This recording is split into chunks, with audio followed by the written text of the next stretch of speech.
Ama, kapatid, at tunay na lider. Ganito inalala ng kanyang mga kaanak at kaibigan si dating House Speaker Jose de Venecia Jr. sa kanyang pagpanaw sa edad na 89.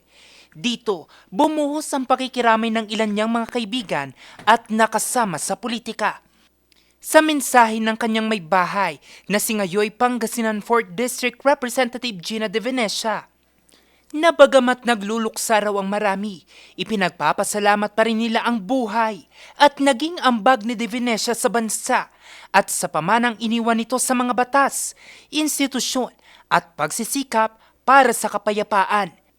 Nagpaabot din ng pakikiramay si Pangasinan Governor Ramon B. Gico III. Ayon sa gobernador, ang pamumuno at dedikasyon ni de Venecia ay nag-iwan ng malaking marka sa bansa. Dagdag pa niya, ang kanyang pagsisilbi ay sumasalamin sa matibay na paninindigan sa demokratikong institusyon, kahusayan sa lehislatura at sa kapakanan ng sambayanang Pilipino.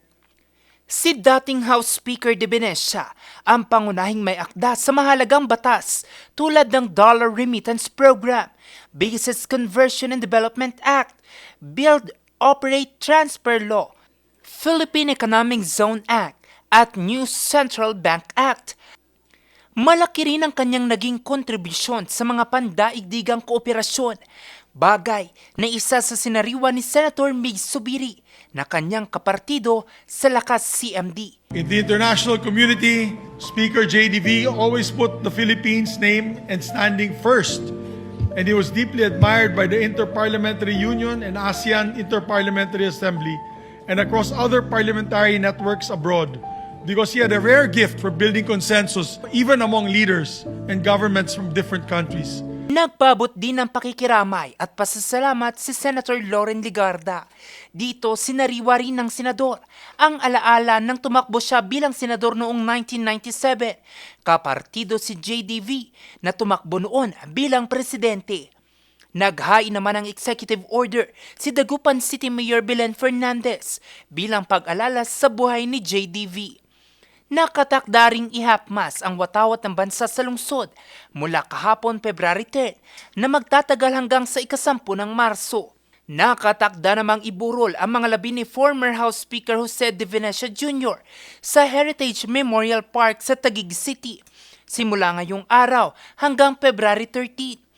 Dadalhin din ang kanyang labi sa simbahan na bato, Anuncion of the Lord Parish sa Barangay Bunuan, Dagupan City sa February 14 hanggang February 15.